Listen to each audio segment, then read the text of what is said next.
that. And okay, so thank you everyone for coming. Thank you so much, Dr. Muñoz. This is the Graduate Pandemics Committee special meeting hosted talk. And today we have Dr. Nini Muñoz. She obtained her PhD in electrical and computer engineering at Cornell University, where she taught many complex subjects. Her work intersects design of new technologies, data science, statistics, risk analysis, and distortions around perceptions of risk. At the beginning of the COVID-19 pandemic, she used professional expertise and her academic background as an instructor to simplify COVID-19 related topics and tackle misinformation. Over time, her work has gained notoriety due to her unique approach to science communication as a discussion of risk and the collaborative nature of her work, highlighting the expertise of others.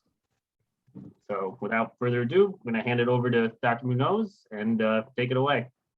All right, well, thank you for having me. So what I want to do is I want to first kind of share my screen and kind of like navigate through what we're seeing and what are like the public health consequences, why our distortion of risks specifically, there's a lot of distortion around health and health misinformation.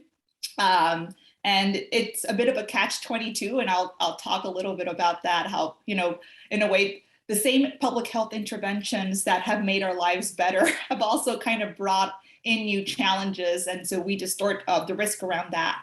And then we will conclude discussing what are some of the key public health messaging strategies that I think will be pivotal in kind of transitioning to a new way of explaining science to the general public and explaining how the scientific process works and the data that we continuously encounter.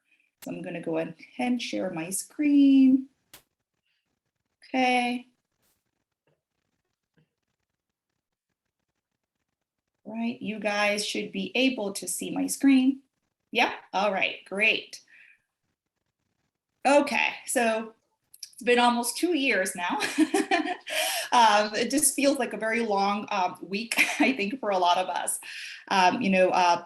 Since the first signs of, like the virus detected in China back in December of 2019, all the way up until now. Currently in the US, about 68% of Americans ages 12 and over have been vaccinated, which is not really nearly enough. With the rise of the Delta variant, that really does put our herd immunity thresholds actually close to 100 or above 100%, and that's just very, that's the reality of it. We, with the original strains of the virus that had a reproduction number between 2 and 3, we could have easily had better containment, even if we had only had 60 to 70% of the population immunized or with some type of protection. With the emergence of Delta, and now we have a reproduction number between like 6 and 10, and not a lot of that, of course, is attenuated or emphasized by behavioral responses as well. We now are dealing with a virus that, even amongst the vaccinated population can transmit. And obviously, it's going to transmit to a lesser capacity, lesser degree than an unvaccinated population, but it is the reality of the situation that we have. And the implications of this may mean that we may need another booster, maybe there will be another dose, and maybe that'll constitute like a primary series. It might mean new types of vaccines, which are currently in the works.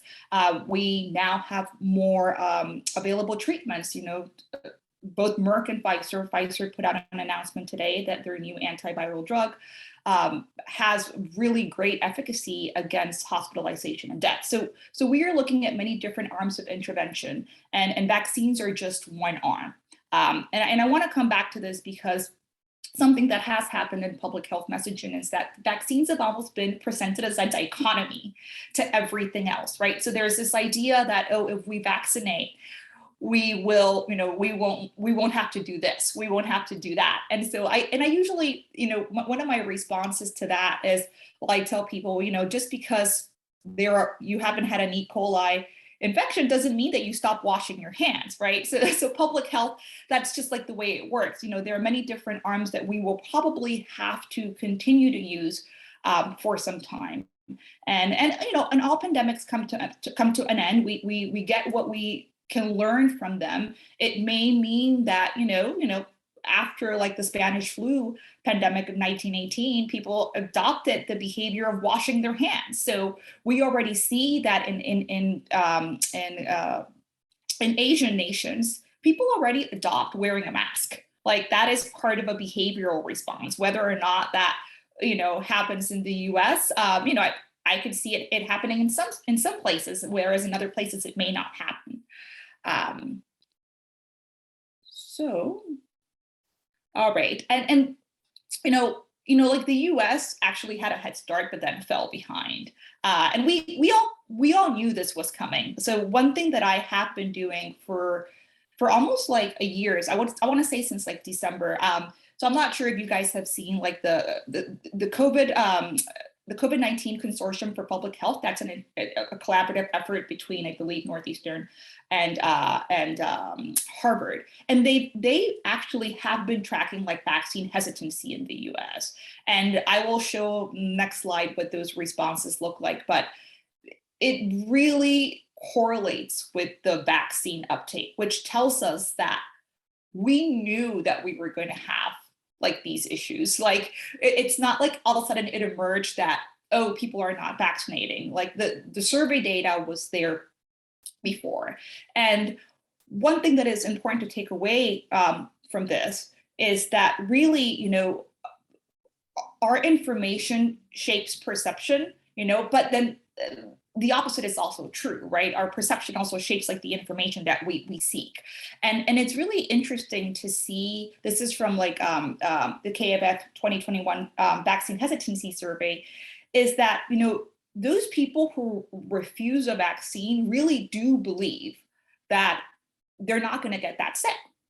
Like they honestly think that, and I encounter this on an everyday basis, people saying, well, they don't see the virus as a threat. And it could be that they don't have people around them that have gotten severely sick. It could be that in their immediate community, the transmission rates are lower. A lot of this feeds into the misinformation that we are seeing.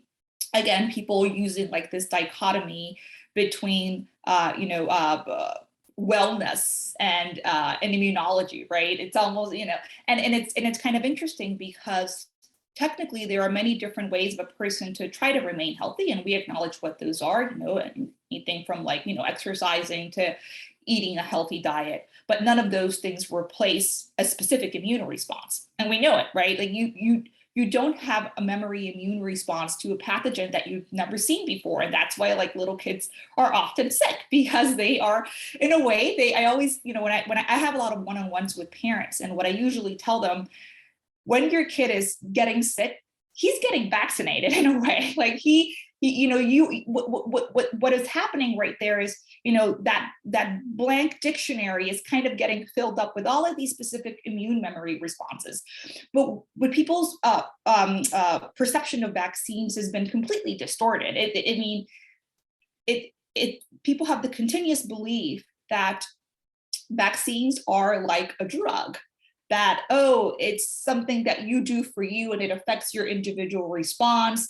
Whereas they don't really, I don't think we've really explained, from the public health perspective, that it's the process of vaccination and how it works at the community level. Just like we need everybody to drive on the right side of the road for transportation to work, we need everybody to vaccinate for this really to have a true effect. Because after all, vaccination is, the way you measure vaccine efficacy or effectiveness is literally a relative measure compared to the unvaccinated population. So if you have transmission levels that are high in your community, you're going to get a lot more cases and breakthroughs in your unvaccinated cohort, which is what we're seeing right now. So it's really fascinating to see. I really love this chart because it really does show how, people's like perception of what they consider to be a threat truly does impact their health decisions. And unfortunately, it'll impact their health outcomes. We know that with COVID-19, I mean, the mortality, people always kind of talk about the mortality, but I've never seen it as a mortality issue. In the whole time that I've discussed this, death is very unfortunate and has many ripples, but in the public health scheme, the biggest consequence is this morbidity component. And so much of what we don't know of yet. I've talked to pulmonologists and ER physicians, and they tell me, we don't know if 20 years down the road, a person who has had a COVID infection is going to show up with lung disease or emphysema.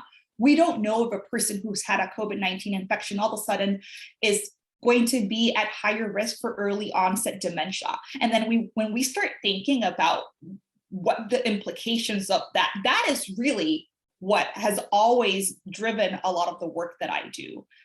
Because when it comes to really quantifying the impact on a population level, the morbidity arm of it just carries a lot more weight, because if you think about it, people that are getting infected have many years of life left to live.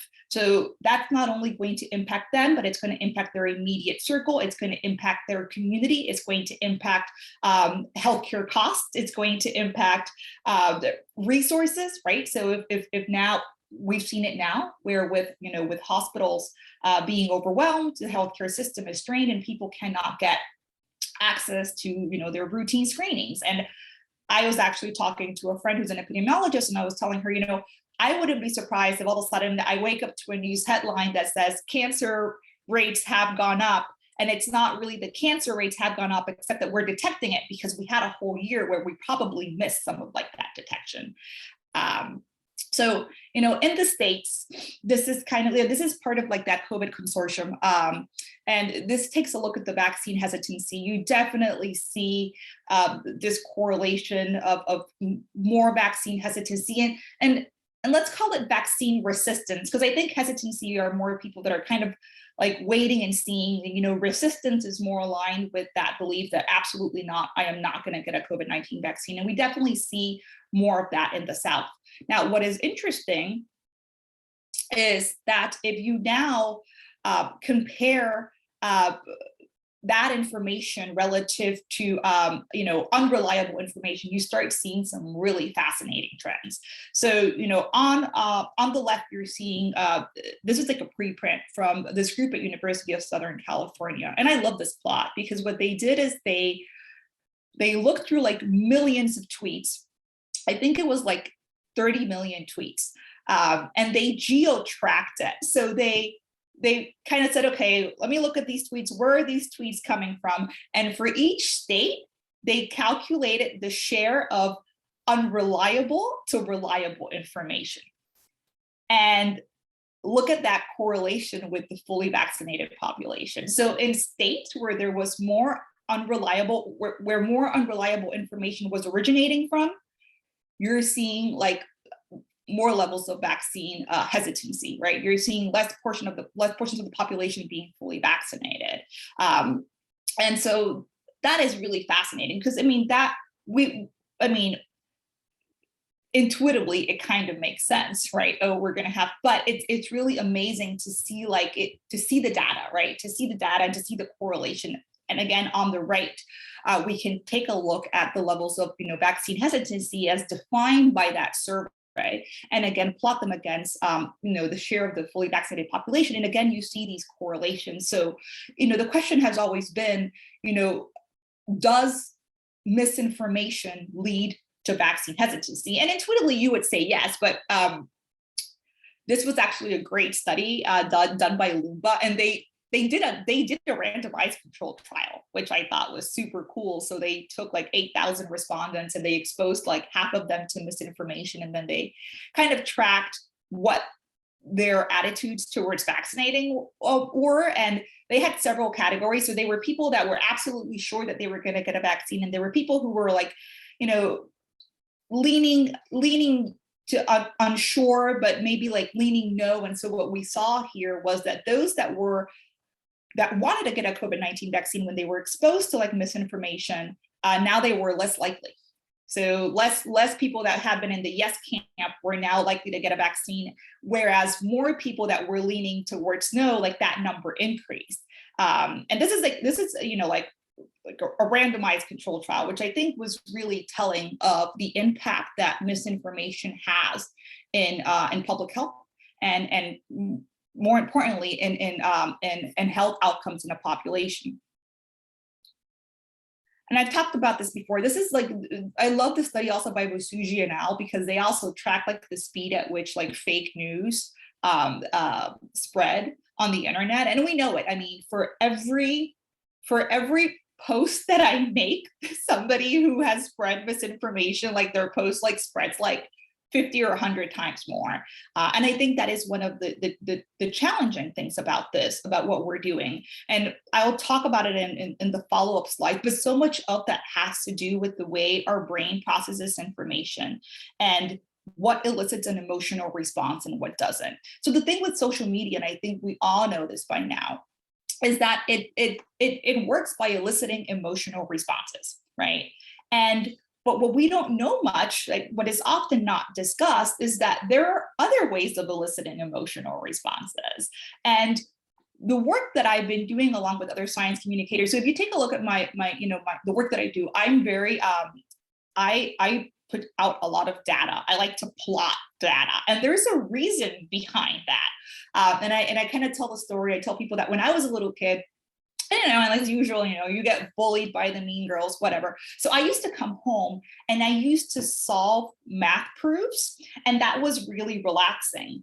And of course, what I was doing there is I was engaging parts of like my prefrontal cortex, right, to kind of attenuate an emotional response. Of course, I didn't know this when I was like, 10 years old, but as part of the work that I did at school was, I did some basic like neurobiology and neuroscience. So I kind of learned about the ways that we process information.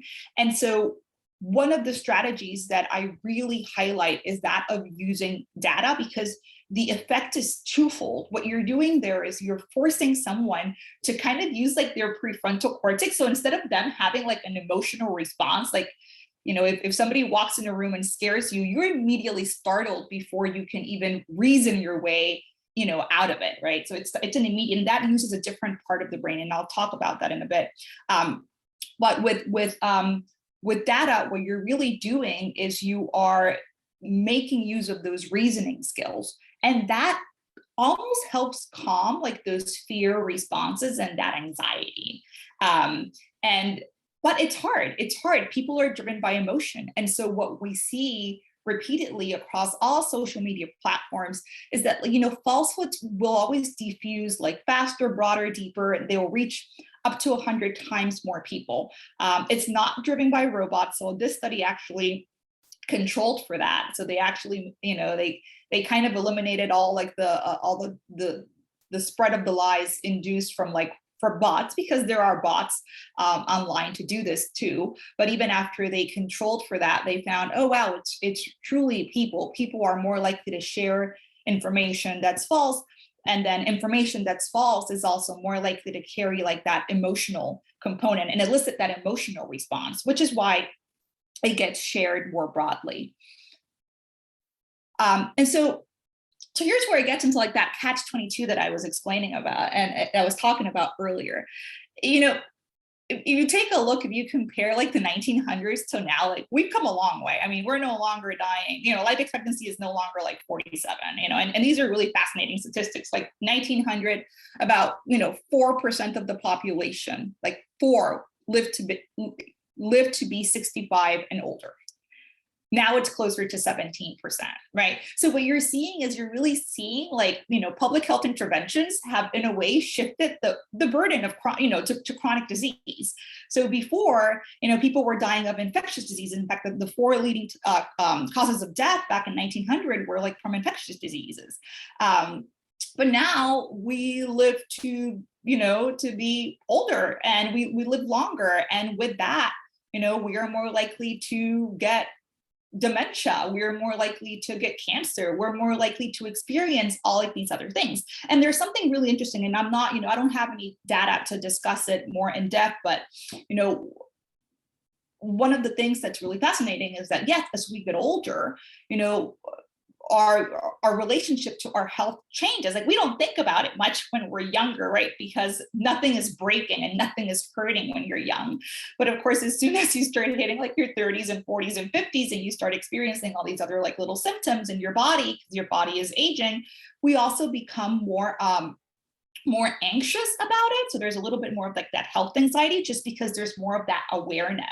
And so what ends up happening there is that there's also like this heightened response to something that, technically speaking, has been given to us by public health responses. So it's kind of like a catch-22. Public health responses made our lives longer, but it also kind of now highlighted a whole new set of challenges that we still don't have answers for. Like we don't have all the answers. I mean, medical innovation has really made long strides in addressing, certain diseases, but we still don't have answers for like, Alzheimer's or for like dementia. We still don't have treatments for many cancers. We still, one of the things that has happened, a perfect example is a public health response.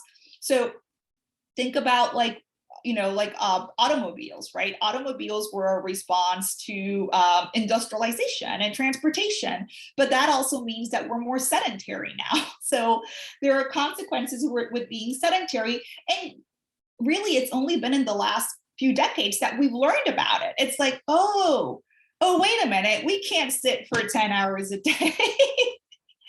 That increases our risk.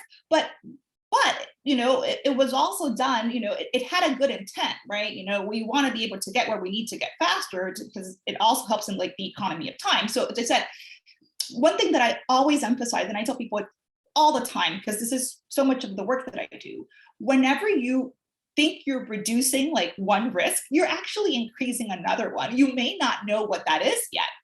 But anytime there's risk reduction in one arm, another thing is increasing. So like, for instance, like right now, it's like, yes, you can get a COVID-19 vaccine. You're reducing your risk of hospitalization and death from a COVID-19, from a SARS-CoV-2 infection. But hey, now there is that increased risk associated with vaccine side effects. There is, for some demographics, there could be that increased risk of vaccine-induced myocarditis, which we know is less than, COVID-19 induced myocarditis, but it's still a risk. And so much of what we see right now in people's lack of complacency with outcomes is that we've kind of done this, like public health has done this. They've public health is always trying to look at what are the risks in front of us? How do we reduce those risks? Like a big topic of conversation right now, in public health is, okay, we have this issue, we see that there is an increase in the rates of obesity, right? And, and there are a lot of studies going on in this, in this subject. Some studies kind of are saying, well, people could be obese, but as long as they practice some of these interventions, it does reduce their risk. But then the other thing to think about is like, okay, obviously we don't want people to die prematurely from metabolic health conditions. But sure, let's reduce that risk. But then what you're going to see is you're going to see an aging population, right? So now you're going to shift the burden. And what that may mean is when you plot these graphs again, you'll see an even bigger proportion of deaths coming from cancer. You'll see an even bigger proportion of deaths coming from like dementia. And so now you've kind of shifted the burden because you shifted the risk to, another population, or an aging population.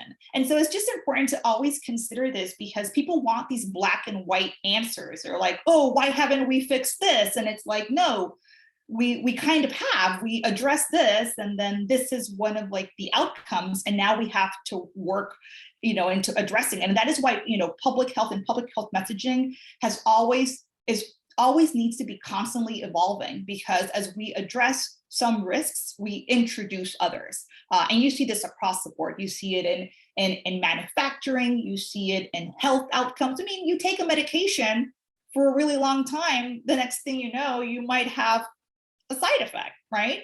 And when you think about medications, it's kind of fascinating because our distortion of risk around medicine is it's completely different than with vaccines. If you think about it, when you get a vaccine, you're usually doing it to prevent a disease.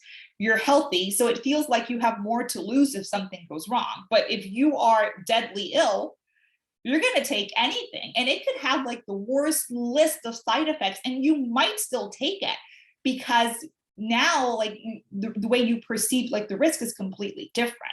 And we see a lot of that. And people ask me, well, why are other drugs like recalled? How can we trust pharmaceutical companies? And I explain to them, well, part of what happens is that with other drugs, there's more tolerance for adverse events. There just is. And so what usually happens is that because there's more tolerance, like you have to get way more reports of adverse events before the FDA comes back and says, oh, hey, wait a minute, we need to talk about what's happening here. Because there is more tolerance for these adverse events. There is more likelihood that these events are underreported. You also have a smaller population size, a smaller sample size, so there's less people. But that's really why it may be several years before a pharmaceutical drug gets recalled, because the data collection is happening slowly, and there's that higher tolerance for side effects than there would be with a vaccine, right? So that's just a perfect example of how our distortion around these medical outcomes really is framed by how our health status. If our health status is great going in, we're going to report if something goes wrong. If our health status is not so great going in, then really what you see is that the people are willing to tolerate it more. And so, as I was saying, the perceptions of risk really frame our reality and the information that we see. So, people are going to gravitate towards information that is relevant to like their narrative or their life situation. And that's something that I've always kind of emphasized whenever I've done any type of even when I used to teach. You need to present information in a way that makes sense to people. Like the interest that there is in science right now is really because of COVID-19, because our lives have been impacted by COVID-19. Everybody on this earth has been impacted by COVID-19. And so people want to learn. People are interested in immunology. They're interested in data science. And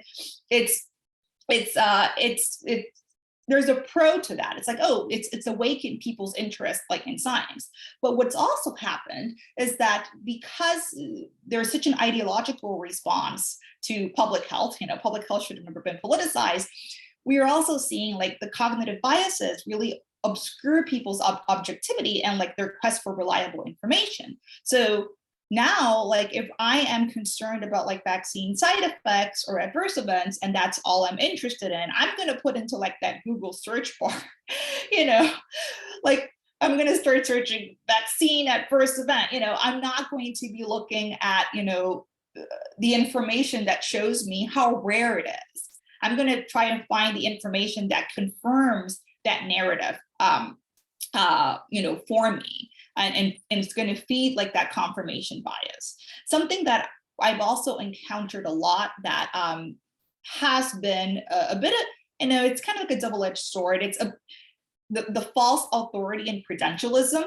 So now what we have is like some experts who may be experts in other fields, but then they take like that expertise and try to say, well, I've been a virologist, and yet, hey, you only worked with animals and you haven't published a single paper in 30 years, but yeah, you're a virologist. And so they make these claims. And of course, because they have like the credentials, people believe them.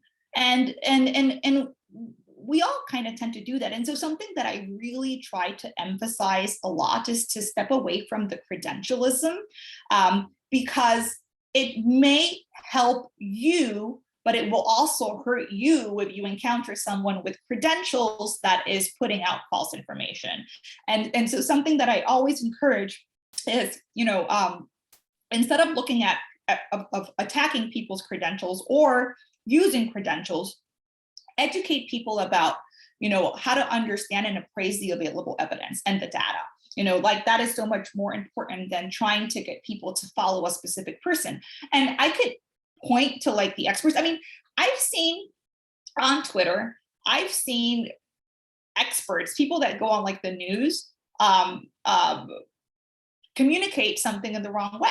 And it's not, and there's no ill intent there. It's not like they're trying to mislead. That, these are people who are, in favor of public health interventions, and they still miscommunicate. And so people will often come and say, oh, well, this person said that X, Y, and Z, and then I have to go ahead and explain why. And so, but that entails a lot of like, data literacy and teaching people more about data science. And I'll talk a little bit more about that.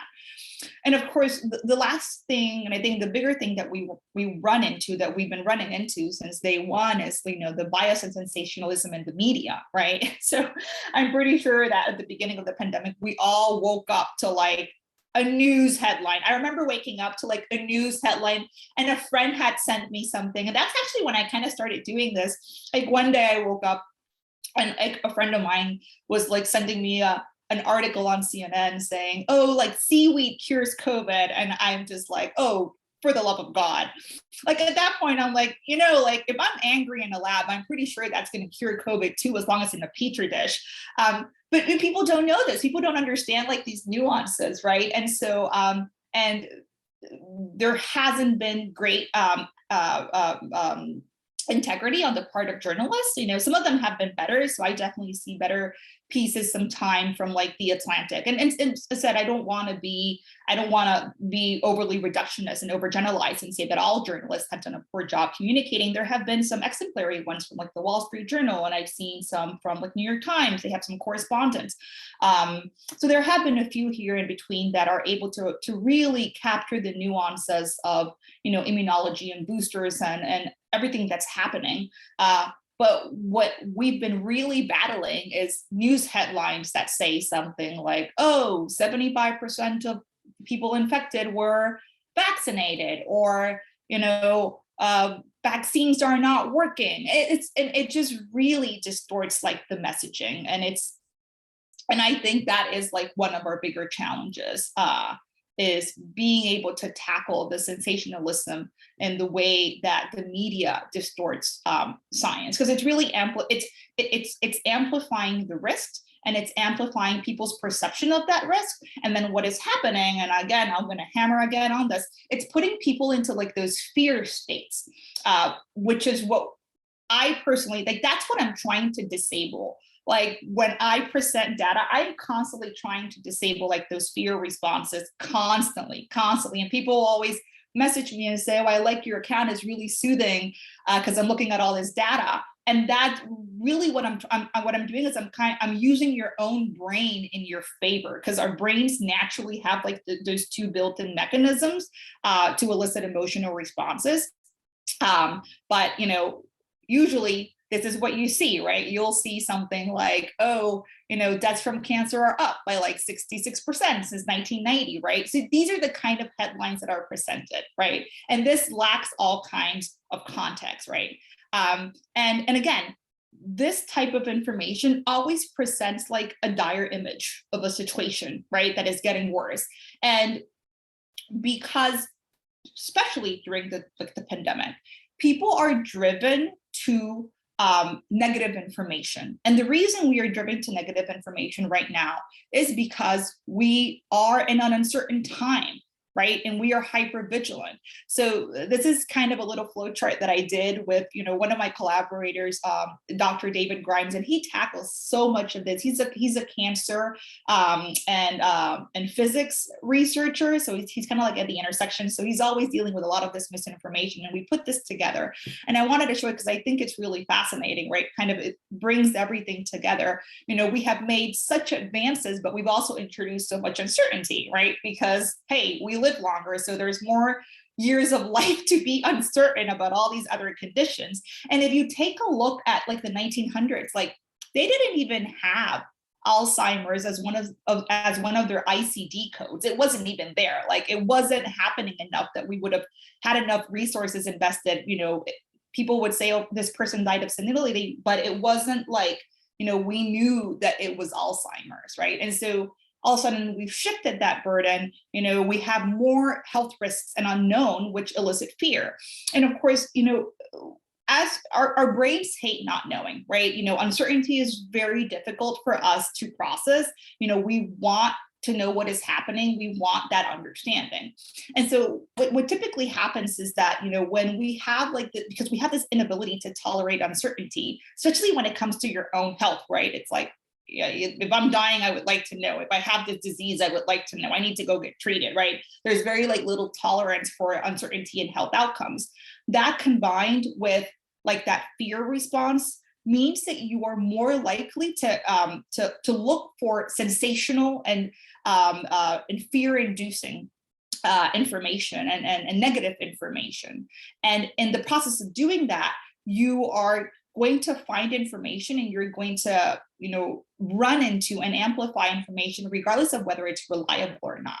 And so that's kind of what's happening on the end of the person that is experiencing those fear responses. But then on the other hand, how perfect is it that misinformation takes complete advantage of that, right? So what they're doing, of course, is they're going to offer this comforting narrative, this soothing narrative to explain these complex phenomena that science may not even have the answers to. And so what they do, of course, is that the tactics that they're using are right in line with the behavioral responses of a person who's seeking the information, right? They're going to elicit emotion, right? So they're going to amplify fear responses. They're going to use anecdotes and stories because that's going to capture people's attention more. They're going to make the information readily available because, hey, scientists who have been working at this for 20 years don't know the answer, but guess what? I do. I've done 2 days of reading on YouTube and of looking at YouTube videos or reading a blog, and now I know exactly what to tell you to explain this complex phenomena. And of course, there is the illusory truth, which is the repetition of falsehoods. The more that you repeat something, the more likely it's going to get ingrained in people's minds, and they're going to come to accept it as reality. So it's kind of like a one-for-one, the way misinformation agents have targeted their approach is right in line to the way our brain works in response to uncertainty. So it's they know what they're doing. And I've always told people, people who are using misinformation, they understand all of this. They know exactly why they're taking certain subjects, why they're amplifying certain subjects. The perfect example, of course, is the whole infertility myths, right? That alone is it evokes a very emotional response in females. And if you take a look at when females are targeted the most by misinformation, I don't know if you've ever noticed, it's right after they've had a child, right? When their hormones, right? So they get bombarded with all of this information about toxins and ads, and is don't put this in your baby, don't use this, because already the hormones already going through your body, you're already having these amplified emotional responses. So it's the perfect time to really do that. And so what I want to this is what I was talking about earlier about these top down versus bottom up. So you have the top down, which are these dorsal responses that occur through your prefrontal cortex. And this is where okay, a stimulus occurs, but prior to you having an emotion about it, you actually process the stimuli. You process the information first, right? And that really is using your prefrontal cortex. So when I was coming home and doing those math problems, in a way, that's what I was doing. I was engaging my prefrontal cortex. And there's some preliminary studies that shows that more activity in your prefrontal cortex is going to be associated with a better way of responding to emotional stimuli. Whereas, when something happens with the bottom up system, which is the ventral system, right? It's a stimulus occurs when the emotion is triggered, and you're triggering that emotion before you even understand what it is. And this is what's happening in social media. It's this bottom up system. People are sharing things before they even understand what it means. It's just triggering this emotional response. And of course, what the bottom up system is driven by the amygdala. That's one of the main parts of the brain that's driving that system. And so usually, the whole idea behind presenting data the way that I've decided to do is to really engage those top down systems. And it's kind of funny because I didn't when I first started doing this, I was just using like my own personal experience. And then later on, I did a collaboration with a neuroscientist, and I was like, oh, this is what I've been trying to do. But, now, I know exactly these are the terms to explain it. This is why people say, oh, like everything is like super soothing because it's all data driven. So of course, going back to that chart, if you actually do the complete picture and if you do the complete data analytics, you see that the reason why cancer deaths have gone up is because more people are living to be 70 years plus, which is when cancer emerges, right? So once you do an age-adjusted death rate, which is how you plot these things, that's actually how you process information. When you do data science across a population, you have to like adjust for different types of confounders, and with death rates from cancer, you have to adjust by age group, right? So you don't see people that are young developing cancer. You see, an older population that gets cancer. Then that demographic is smaller, but more of us are living to be, 70 plus. So that's why once you do the age-adjusted death rate, you see that cancer deaths have actually, gone down, because now we have more ways of screening it. We are getting better. We are getting better at screening for cancer. We are getting better at treating cancer. Like just yesterday, I think the news came out that the HPV vaccine, for instance, has helped like reduce like cervical cancer and throat cancers by like 87 to 90%, which is huge, right? So we are making progress. But then it's like, as you can imagine, as we make progress here, we are going to see the risk, right, shift, right? And that's just, that is why it's like the continuous wheel of addressing people's concerns and people's like, perception of risk.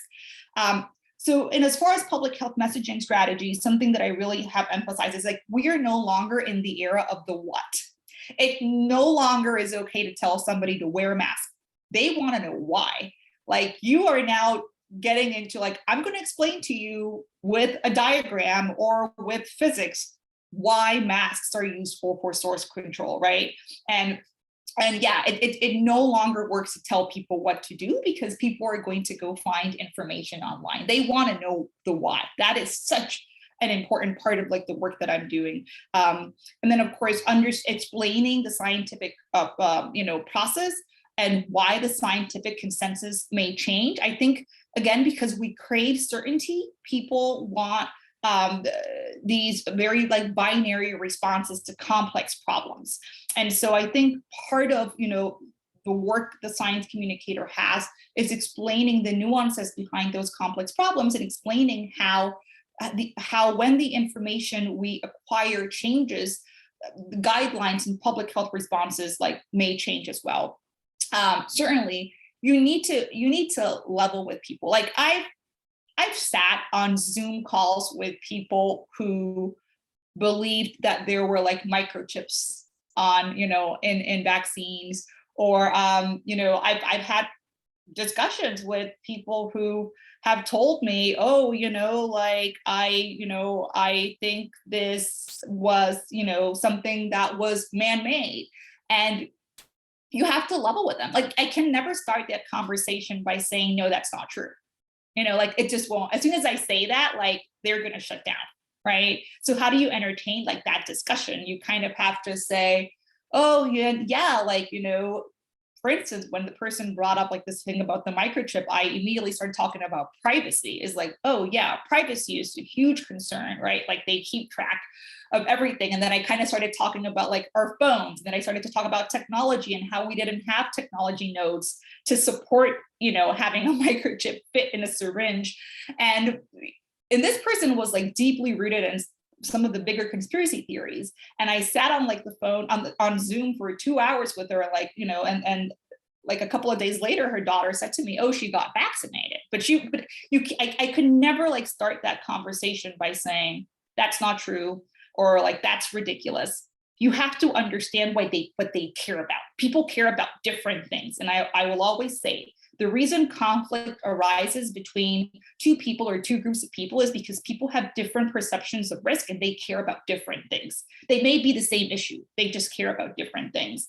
Of course, one of the things that I'm huge into is, even like going into like schools and education. And I think that, I mean, I love calculus. As an engineer, I use it. I do think that we should be transitioning more into like data science and statistics. I think with the plethora of information available, I think that needs to be a bigger part of the curriculum, especially for high school students and even at the college level. So, you know, it's kind of interesting. California is trying to do some of that and experience some pushback, but it's something that it's ongoing here with elementary schools and trying to get more of the data science. And of course, you know, you got to break up the content into pieces that they can understand. Like I made the mistake of putting too many things on a post earlier on because I just want, you know, I'm a scientist and I just wanted to put all the information out there. And now I kind of learned, oh, okay, let me take this and break it up. And I've been going back and breaking up some of my content, and people are like, oh, this is great. I finally understand this. This is so much easier, because people have very short attention spans, right? And so so that's kind of like, you know, those are like my tips for public health messaging strategies. And as I said, I'm working with several companies now, you know, from telehealth companies to social media companies who know that this is an emerging like need and kind of like a new kind of career. There's people now pursuing PhDs in science communication, right? I wasn't one of them,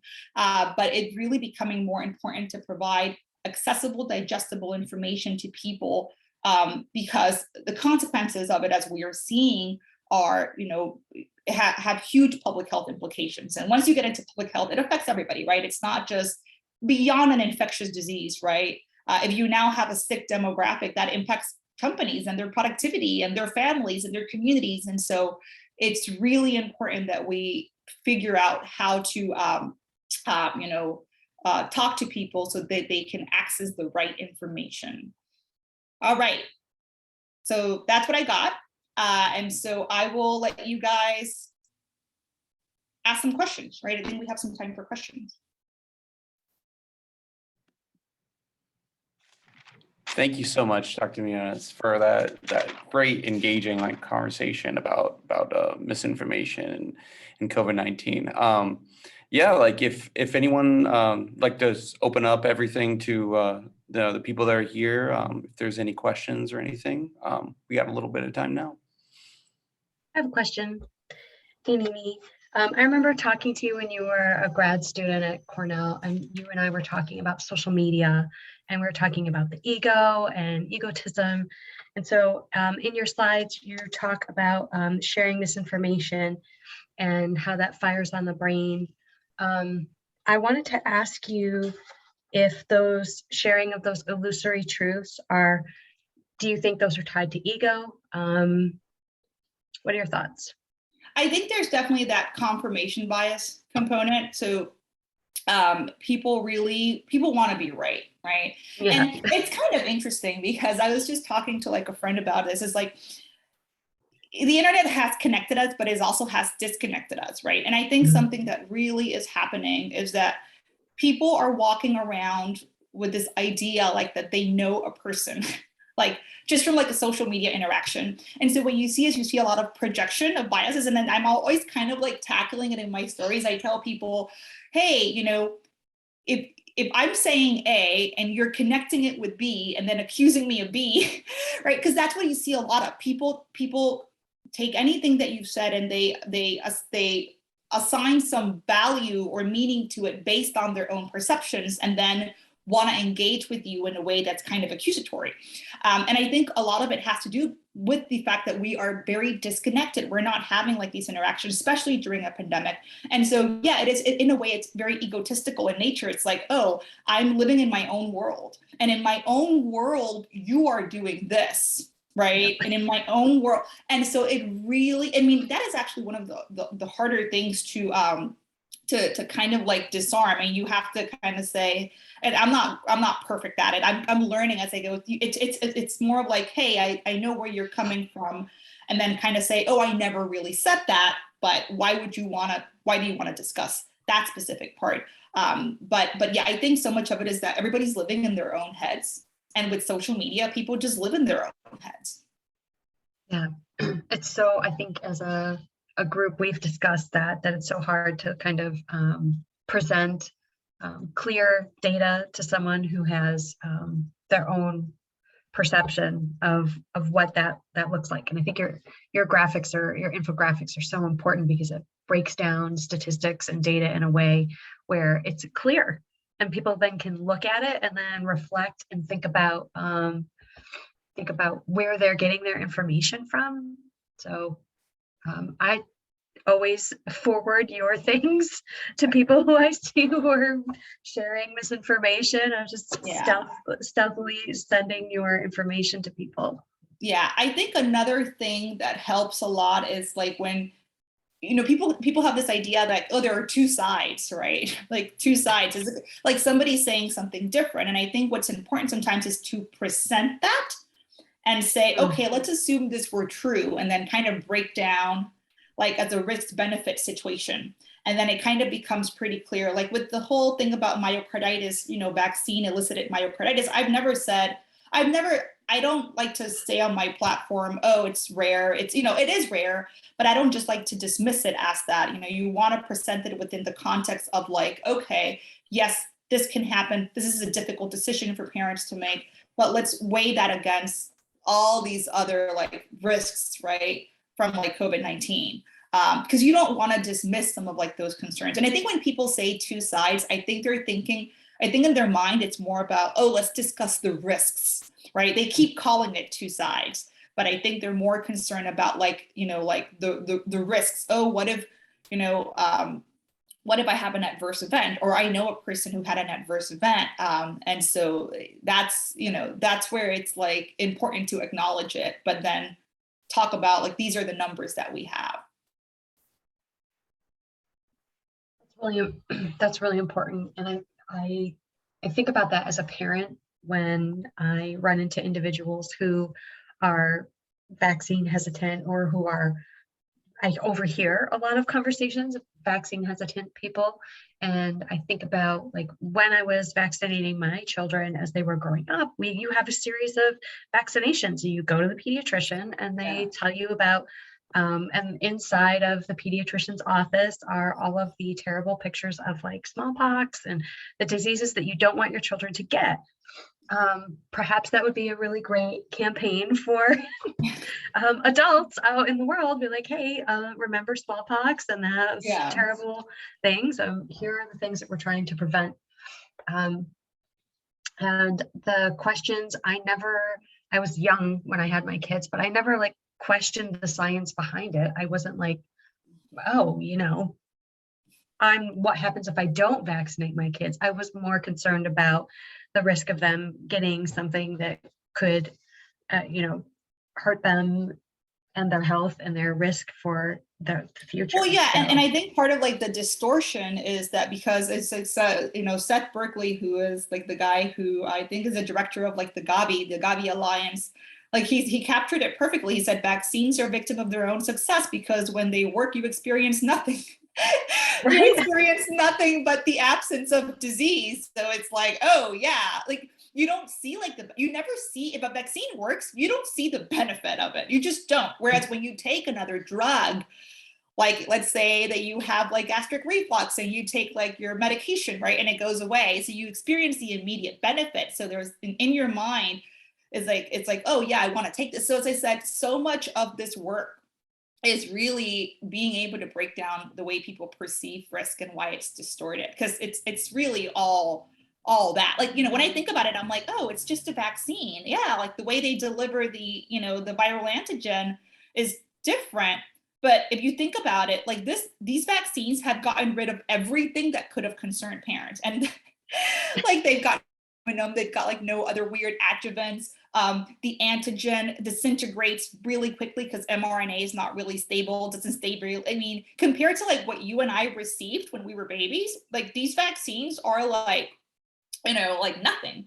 But again, it's the amplification and the distortion because of the absence of disease, right? So. Yeah, and I just, even in the time from when I had my oldest to the time that I had my youngest and the introduction of the chickenpox vaccine.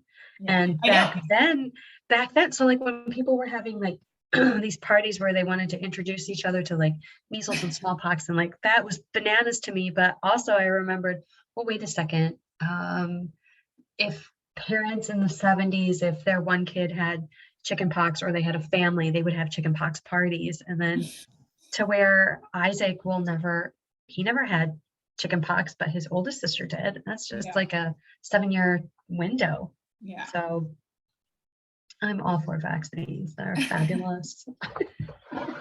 Give me all the vaccines. I know. Like I want. I've always kind of been like, I want them all. Like, I don't Give me care. them all. I mean, yeah. Like technically, we are exposed to more on a day-to-day basis. We're exposed to more things that we create responses to that we might not know of than what like a vaccine like does, right? It's just kind of, it's just, I said, it's completely distorted. And I know you guys had some other questions, so I'm not sure if there are any more questions or if I've addressed them all, but I'm happy to answer more. I can do another a little bit longer because it's like my California lunch break, my quarantine lunch break, which is like not even a thing anymore, but yeah. I'd like to ask a quick question. Your Yeah. infographics and posts are gorgeous, and I was and very involved. Some of them very involved, and I was wondering, what do you have one program you like to use for that, or is there a bunch you kind of rotate through? Believe it or not, this is all like PowerPoint and Excel. Wow. I know. I feel Bill Gates should be writing me a check. Wow. Like, 'Cause some of these are very, very, that must take a long time. it does. It can take a long time. I mean, I eventually, for like some of the stuff that was very data heavy, because I download the data from like the CDC. And so for some of the stuff that I was doing, I just wrote scripts with Python, because it's just like, it's too much to do that like manually. And so, so there was like, I would use some scripts and I would combine that with just like Excel, and Excel would be compatible with PowerPoint. So it's kind of nice, right? And so, but yeah, some of them took a very long time. And when you're doing collaborations, like I've had collaborations that literally have had 10 revisions, like it's like back and forth, and I'm like, oh my God, like let's just get this out. But one thing that I really something that I really try to do in like my account is I want to elevate like the voices of other people that are more knowledgeable than me. And I think there needs to be more of that, because like one thing that's happening is like you would never walk into like the cockpit of an airplane and be like, hey, I've used an airplane simulator before, so I've done my research, I'm going to fly this airplane. And I think it's really important that we start respecting and acknowledging people's like expertise. So much of what I've tried to do at the beginning, I was doing so much of this on my own. And then I was like, well, my platform is really growing. Let me just work with people who are better at this. Why not? Like, why would I want to have like all the answers? That's only going to add to my stress. So early on, I recognized, and in fact, I was the one who spoke to Facebook and told them, hey, add a collaboration feature, and they did. So now you can collaborate on Instagram. So that was actually directly like that I told them, because I was like I think it was like one of the very first accounts that was doing the collaborations. I think I might have been the earliest account with the science communication, because I was like, hey, isn't it better if we intersect like risk with immunology as opposed to just like a post on this and a post on that?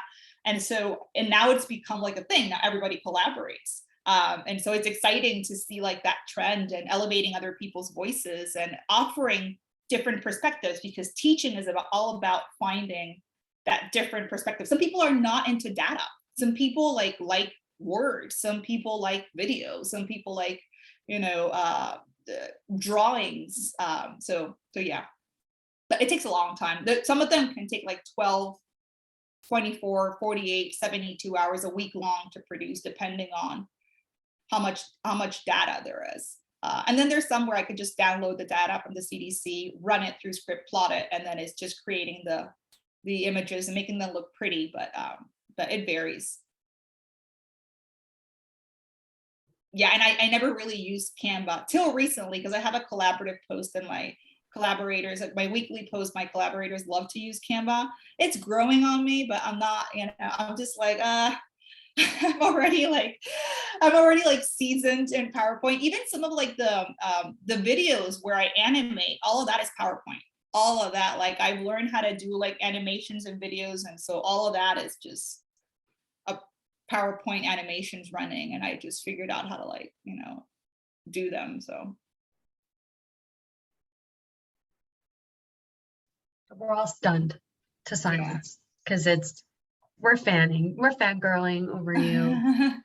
Just we're like our infographics are out of this world. So now that you've told us that you're doing this through PowerPoint, I know, right? It's like, I know, I totally feel like Bill Gates stunned to should be giving me a silence. free license. I should be getting a free license. I should not have to You pay should be for, like, Microsoft. sponsored. I feel like we're spoiled because we use Canva a lot ourselves in the committee. So Well, it's and great we for think it's great. collaborating. It's fantastic because everybody can make changes in real time. But with PowerPoint, I have so much more versatility with what I can do and add, and like, it just makes it, and like once you get used to something, like you just keep using it. And I can animate in PowerPoint. I'm not sure if you can animate in Canva, but I can animate, pretty much everything. Like my favorite video that I made all in PowerPoint wasn't even about COVID. It was about the brain machine interfaces, like Neuralink. Like I explained to people like how the brain machine interfaces like work, like how can they, and like that was all PowerPoint, like a 7-minute video, fully animated, and it was just all PowerPoint. So it's just like, oh, I'm not sure. Clayton, did you have a question? Were you going to ask something? Yeah, actually, something Carrie said made me think, like when she's talking about like historical, like whether it was a pandemic, like smallpox or if it was chickenpox. My dad always talks about like when he was a kid, when polio like first came out in the polio scare. And I understand there wasn't as much data, like there wasn't like people like tweeting back then and stuff like that. But I was curious, like if you had like done any research on like previous pandemics and kind of seen common patterns. Oh yeah, so I did. Yeah, I looked at the 1918 like pandemic, because that one was really like, I think that's the one that's most comparable to like the COVID-19 pandemic. And you had you had like anti-mask, you had like anti-public health. I mean, this has always been there. It's just that now with social media, it's really amplified and it's more concerted, right? Because now you connect with other people in other parts of the world or other parts of the country that feel the same way as you do, right? So that amplification along with that connection is what creates this, kind of hyperpolarized environment around like these issues. But they were there, like this stuff was happening. Now, what is fascinating about like this 1918 Spanish flu was, I'm not sure if you've taken a look at the mortality curves for that. It actually peaked between 20 to 40-year-olds. So from the epidemiological standpoint, in fact, Fauci has a paper on this, so it's kind of cool that he published a paper. But so they have several theories, like why was it impacting 20 to 40-year-olds the most? They have like the idea of like like the cytokine storms. There was an interesting idea about young children that were born near like 1889, having like the first virus that they got exposed to might have been like the Russian flu. And then there was a cross immune reaction with the 1918 influenza strain. Like that's one of the most compelling theories. So it makes you realize how much of the outcome of a pandemic and the people that we care for and the messaging is so much on like the luck of the draw, like whose turn is it now? And one thing that we've encountered with like the COVID-19 pandemic, unfortunately, has been a lot of the ageism, right? Like the ableism. It's like, oh, well, I take care of myself, which is really unfortunate. And I always tell people, it's like, like this could have been you. Like it could have easily been like a virus whose machinery dictated that younger people would have been at higher risk, just like as it was with like the 1918 Spanish flu. And it's really interesting to me to see like those conversations. And I always kind of point out to people like, hey, you know, like the Spanish flu had this epi curve, that had this mortality curve. And we wouldn't be having, could you imagine if this had been something where like the death rate was like healthy 20 to 40-year-olds? Like, just think about how different like the response and like the conversations would have been. Because so much of now has been about like, oh, we need to protect, let's just protect the vulnerable, and like, let's just vaccinate, you know, and it's amazing, right? Like ultimately that host virus or that virus host interaction dictates our behavioral approach and our behavioral response and the conversations that we're having. And it shouldn't. Technically, we're in a community. We should be caring about all people equally. You know, just because somebody has a comorbidity or just because somebody has a disability or because somebody is older doesn't imply that they are of less value to society. But sadly, so much of it has been framed that way. Because that's how the virus dictated it, right? This is driven by immunosenescence, but it could have gone the other way. And I was talking to a virologist, you know, one of my friends who was a virologist, and she was telling me, you know what, like most of us predict that the next one could be potentially an influenza, which could attack a younger like demographic.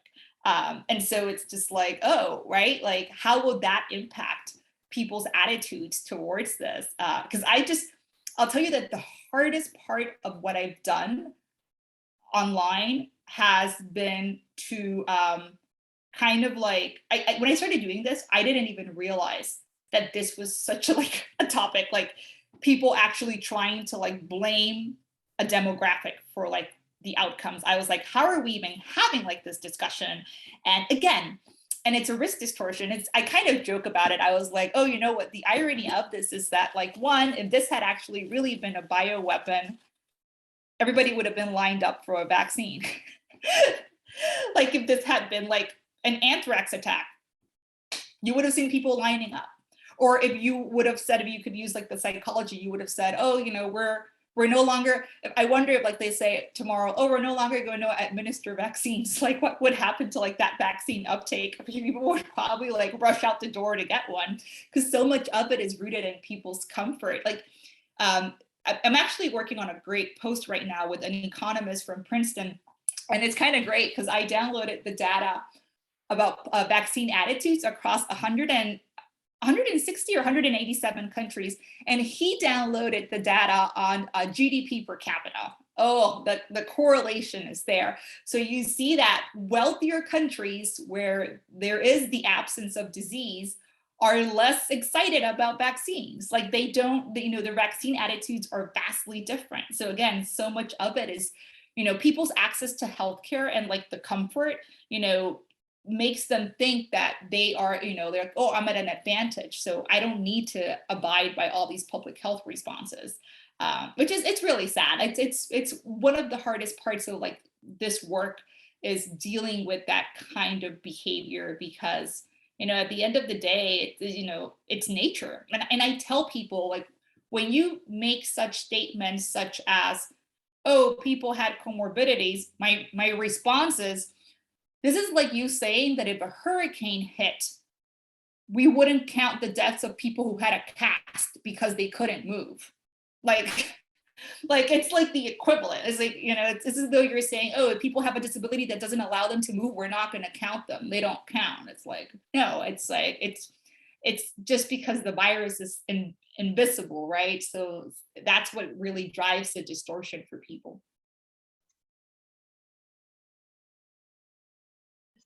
You talked about this, and I think it was in one of your live sessions where you were talking about, and you brought it up in your talk today, about not knowing what those long-term impacts are going to look like. And that, for me, that's a very motivating reason to always mask wherever I am. And I just, getting that mentality through to the public, that must drive you out of your mind. Oh yeah. It's, you know, I think well, I think there's different reasons. So I think it's kind of fascinating. And you get into like, you know, you have a portion of the population that hasn't experienced like their own mortality or their own morbidity, And so they think, oh, this is never going to happen to me. Like, they don't have any comorbidity, so they can't even imagine, like, it's so funny because like I joke with my husband, it's like, oh, one day he's like, oh, I have like this back pain. And I was like, oh, and he's like, yeah, like I've had it for like 7 years. I was like, oh, you're just letting me know now. It's like, it's always been there. It's just, as you get older, right, things like change. And so a lot of people haven't experienced that. So they think that they're like immune to it. Or of course, the whole idea behind eating well and exercising, that has been, they presented a false dichotomy, to vaccination, where they completely have different, different effects, right? Just like you sleep and all that. So there's that portion. And then there's a portion of the population that is more like, they've experienced all of these things, but they just don't care, like the way I think for them, like the risk benefit, and I've had these conversations is, oh, well, I might get sick, but I would rather see my family, or I would rather, see, like, live on with my life. Like, I just don't care. So they are very, very different. I mean, and you also see it if you take a look at the vaccine uptake across demographics, across age demographics, like everybody that's at high risk, most of the people that are at high risk for like a severe COVID-19 or hospitalization or death, like they're all vaccinated, right? Even across like political, affiliation, right? They're vaccinated, like they recognize like the importance of vaccination. So again, that just plays into how people's perception of risk. And then younger people, some of the younger people don't see it as a threat because, yeah, let's face it. I mean, and I emphasize this, is like, yeah, like statistics are in their favor. They're not going to wind up, very unlikely they're going to wind up in like a hospital or die. But they just don't think that it can happen to them, right? Like they don't, and as the world becomes, and the irony is that they experience that because of public health. Like, that's the irony of it all, right? It's like the biggest catch-22 is like, oh, I kind of say, I say this to people, is like, you get to worry about health, lifestyle, and longevity because you live long enough thanks to public health. Like, that's the irony, right? It's like, it's kind of amazing, right? It's like, oh, wow, like you worry about all these things, but it's because you're not dying like of diphtheria, or you're not, you're not dying of like, lung disease early on. So. Excellent points. Well, thank you so much again, Dr. Muñoz. I think we could try to wrap it up right now, because we've got, but thank you so much for giving us your time. This was incredibly insightful. And this will go up on our website. We have a committee website, and we hope to get it out to the graduate student population at large, and SU student population at large too. So just thank you so much for taking this time out. Absolutely. And if you guys have any further questions, you guys can always email me. I'm always happy to answer those. Thank you so much.